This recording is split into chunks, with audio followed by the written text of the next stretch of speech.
ঘুমটা ভেঙে গেল হঠাৎ। বাইরে কি ঝড় হচ্ছে? দাপাদাপি করছে জানলার পাল্লা দুটো, মাঝে মাঝে বিজলি ঝলকাচ্ছে। ফের শুয়ে পড়তে গিয়ে সেই বিদ্যুতের ছটফটে আলোয় মনে হলো ঘরের মধ্যে যেন হামা দিচ্ছে কেউ। কে ওখানে? কে?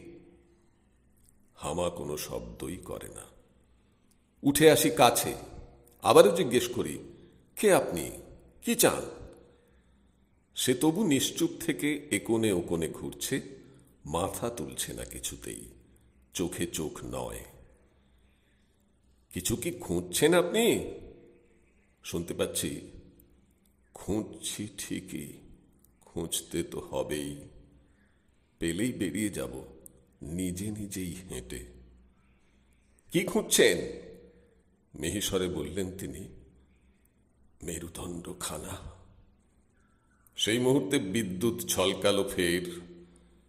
চমকে উঠে দেখি, এক নয়, বহু বহুজন একই খোঁজে হামা দিচ্ছে, এ কোণে ও কোণে, ঘর জুড়ে।